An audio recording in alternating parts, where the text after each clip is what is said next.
12h30, Intégral Placement. 100% placement, 100% BFM Business. Et à présent, comme chaque jour, on vous apporte des idées de fonds de gestion dans lesquels investir. On rejoint Mathieu Caquino. Bonjour Mathieu. Bonjour Guillaume. Mathieu Caquino chez Morningstar. Vous êtes analyste chez Morningstar, Mathieu. Et aujourd'hui, vous nous recommandez un fonds d'actions européennes. C'est le fonds Alkean European Opportunities. Oui, ce fonds investit sur toutes les tailles de capitalisation européennes et on le retrouve donc dans la catégorie Morningstar Europe FlexCap. Ce fonds est sous la responsabilité d'un gérant expérimenté en la personne de Nicolas Waleski qui a fondé la société Alken en 2005 et qui gère le fonds depuis son lancement. Qu'est-ce qu'on trouve dans le portefeuille de ce fonds Alkean ? Alors la sélection de valeurs est assez opportuniste. Il n'y a pas de biais de style marqué entre les valeurs de croissance ou les valeurs des côtés. Alors ceci étant dit, le gérant a quand même une idée précise des titres qu'il veut dans son portefeuille.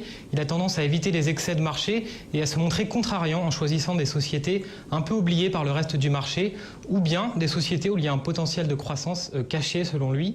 Alors par exemple, le gérant est investi sur la société Neopost, une société spécialisée dans l'affranchissement du courrier.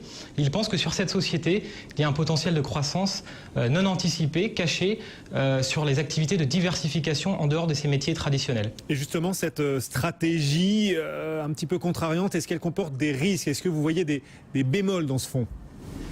Le gérant reste volontairement à l'écart du consensus.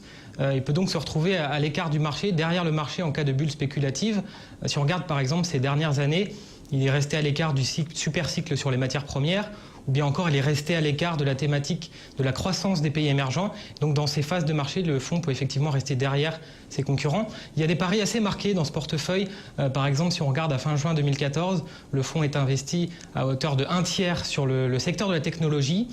C'est 2,5 fois plus que la moyenne de ses concurrents. Une autre illustration de la prise de risque du gérant, c'est sur le secteur des financières ou sur les banques. Il a choisi des banques avec des forts leviers, par exemple Deutsche Bank ou Natixis. Alors sur le long terme, les investisseurs ont été récompensés par cette prise de risque, puisque depuis son lancement jusqu'à fin juillet 2014, le fonds a surperformé la moyenne de ses concurrents de 3,5% par an en moyenne. Voilà, et on rappelle que ce fonds a été lancé en 2005 et la surperformance, vous le disiez, 3,5% par an en moyenne, ça fait quand même une performance assez impressionnante. Du coup, vous êtes optimiste sur ce fonds? Vous le recommandez clairement à nos auditeurs, nos téléspectateurs?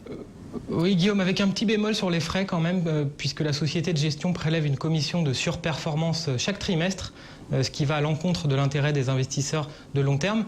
C'est étonnant puisque pour le reste, la société de gestion Alken se montre bienveillante envers les investisseurs et place les intérêts des investisseurs devant ses considérations commerciales. Par exemple, elle a décidé de fermer ce fonds aux nouvelles souscriptions afin de limiter sa taille et de préserver la cohérence de la stratégie. Donc en résumé, nous sommes quand même très convaincus des mérites de ce fonds pour des investisseurs de long terme, prêts à supporter un peu de risque. Une conviction forte qui est donc reflétée par une note positive de la part des analystes Morningstar de Silver. Ouais, Silver, une note en argent, c'est la deuxième meilleure note possible dans l'échelle Morningstar. Donc pour ce fonds Alkean European Opportunities, votre conseil du jour. Merci beaucoup. Mathieu Caquino en direct avec nous depuis Morningstar.